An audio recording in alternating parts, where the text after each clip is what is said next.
program.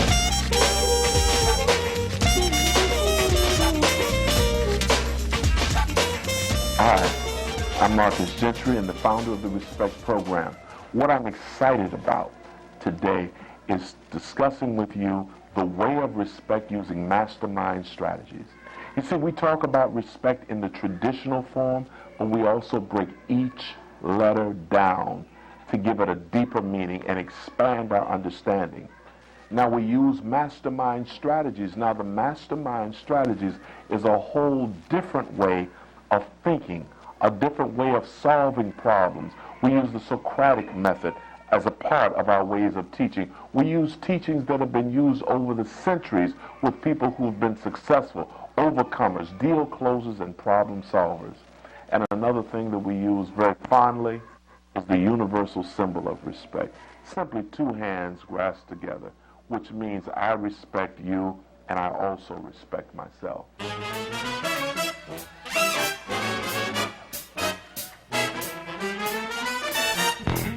Then if I had a pen, I would use a pen, what, pen, or what, pen, or a pen. Then if I had two items, then I'd be exchanging the two, pretty much just like that. This is a tape of what, this is a pen of what. And it pretty much goes like that. It's pretty much What? Okay. What? Okay. Oh. Okay.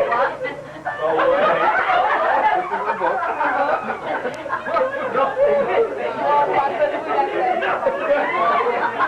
That's not what we're talking about.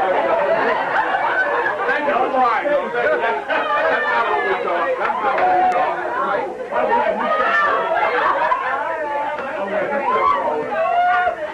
We'll have you come forward. Right there. And we're going to have you come forward.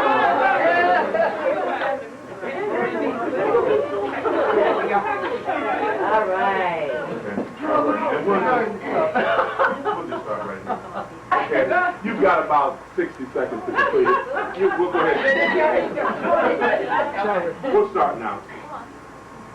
Time has already started. A what? A pen. A what? A pen. Oh, a pen. This is a cake. A what? A cake. A pen. You've got about 45 seconds. Okay. You've got about 40 seconds. All it takes is time to play. A what? A cake. A what? A cake. A what? Computers and technology and less communication between each other. We can go to the moon, but we have difficulty walking from class to class and talking with another teacher about working together to make some things happen. Instead of trying to figure out just having moments in your life or breath in your life, think about moments that take your breath away. When is the last time you had a moment that was breathtaking for you? And I don't mean running through a red light. I'm not talking about a situation like that. I'm talking about something that you felt good about. Something you felt excited about that you just, somebody asked, well, what happened? I can't hardly say it. I can't explain it. Something that was that breathtaking. Mr. Brown said it early. Each one of us have the same thing that the wealthiest men and women of the world have. 24 hours. 24 hours. What are we going to do with access to a computer or something like that? Let me tell you from a computer position how that looks. You have a computer system. You're working it on the computer trying to get to where you go, and all of a sudden you find your computer is moving slow. So you call in a professional. The professional comes in and looks at your computer and says, you know what? You got a lot of stuff in here you need to get rid of. A lot of viruses. See, when you went to this particular site over here, they dropped a lot of cookies. So now you're trying to get to where you need to get to on the internet, and you get all these pop-ups coming up. You know what I mean? Y'all with me on that? We got people who act like pop-ups sometimes. We trying to get to where we've got to go in life, trying to be successful. They pop up.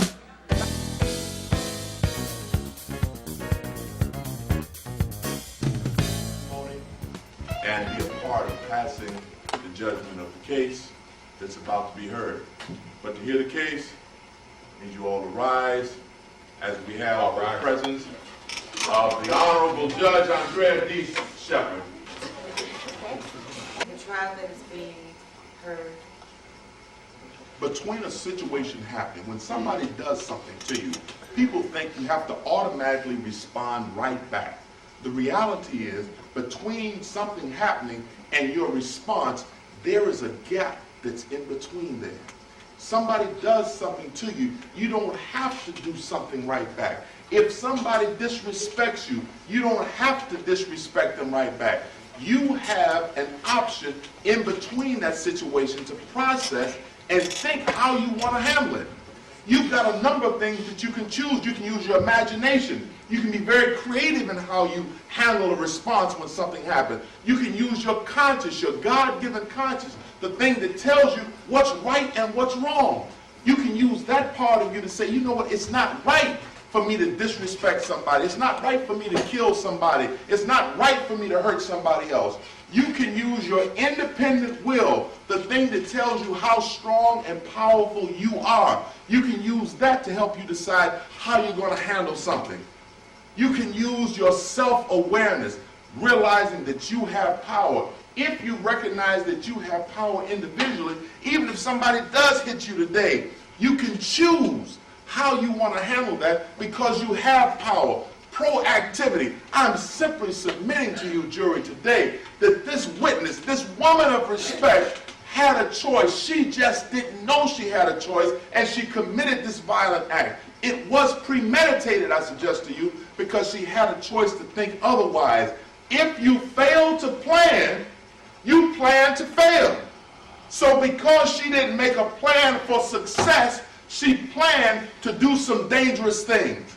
Because she didn't plan to be successful in her life, she was planning to be unsuccessful. I submit to you, because of proactivity, she had a choice between what happened to her and her reaction to it. There was a gap that stood in between that. In your own words, if you would, share with this courtroom why you believe that this young lady had a choice and did not have to commit acts of violence and live her life in that disrespectful way. Everybody in the world has their own choice of what they want to do when they grow up. Some people will grow up and decide they want to kill somebody. Some people grow up and decide they want to get education and do stuff. I believe that she could have had a better chance to get other money. If she didn't get, if she could have learned to do stuff, or probably got some job. Yes, Everything, save up her money, help her kids out, like other people do. She didn't have to do all the stuff that she was doing and stuff. Yes. Mr. Jones, thank you so much. Let me ask you another question, if I may. Do you believe that even though she had an opportunity to listen to those things on the videos as What? A court. Oh, a court. It's the court. A what? A court. A what? A court. Oh, a court. It's the court. A what? A court. A what? A court. Oh, a court. It's the court. A what? A court. A what? A court. Oh, a court. It's the court. A what? A court. A what? Oh, that's not a court. That's a court. Hey, son, what happened, son? You got confused. Let me tell you something about somebody who got confused. 13-year-old kid admitted to killing his sister. A crime he didn't commit because he got confused under pressure. Do you know how many brothers sitting up in the courtroom because judges and attorneys are just saying things to them and they don't know what they're saying and they let it go because they got confused and then just said or just did anything? This says when you determine how a man is going to think, you don't have to concern yourself about what he's going to do. There are people who believe that you're not going to be thinking like you should, and so that you won't really pose a threat to anybody. Our goal as men are to raise you young warriors up so that you can be able to think twice as much as the next person, so that you can be able to take care of yourself, your family, and protect your community. Do you know how powerful it would be if the 13, 15 young brothers of respect in this room became men devoted on any course or even... welcome to the show, ladies and gentlemen. We're very glad that you're here. Please have a seat, please have a seat. We're very glad that you can join us here on our Respect program because this is definitely a special program where we give you a checkup from the neck up. This is what we do. So we're here to help you understand that your attitude will determine your altitude. How high you rise has to do with the way you think. Now, what we hear, I've been joined by the wonderful motivator here, the man of respect and brothers. Put a nice round of applause together for our motivator. We're very excited about some things that's going on in the program today. I'll tell you why. We got the word the other day, about a week ago, that some of you all were interested in the music business. Maybe some of you had some raps and some music and things like that. Well, what we did, we brought together a record producer, a record promoter, a man who's known for doing those kind of things, and he's going to be on our show with us today.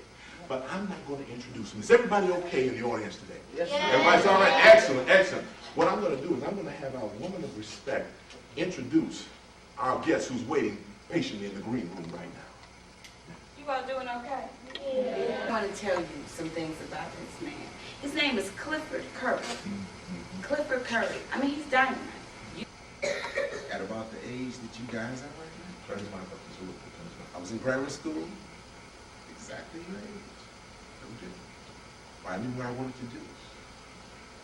When I graduated from grammar school in 8th grade, that's when I did my first talent show. And I won a case of pop and a Mickey Mouse watch. Never forget it. And that was a great thing. And from there, I knew this is what I wanted to do. So from there, I graduated. I went to high school. When I got in high school, I met some guys and we kind of formed a group. We sang in the hallways and in the washroom, anywhere we could get that nice blend of harmony, you know. And I knew this is what I wanted to do. I had great parents that supported me in what I wanted to do. They made sure that I got out to rehearsal because going to rehearsal was very important. Very, very important. So we didn't have a lot of money, but Mom made sure, son, if this is what you want to do, you got to get out of this house and go to rehearsal. You can't be good if you don't go to rehearsal. So she made sure I did this. But it wasn't a push because I knew this was what I wanted to do. Through high school, we did talent shows. I met people, kept meeting people. I began to find out that I could write a song. I knew I could go. Excuse me just a second. When did you find out that you could actually write? Brianna, and the shoulders that I stand on is my grandma because she helped people and she has older people living in her house, so she helps them out. And that's it. That's beautiful. That's beautiful. Hi. To recap, we go back to the R. It stands for remembering our ancestors. The E is for elevating our understanding.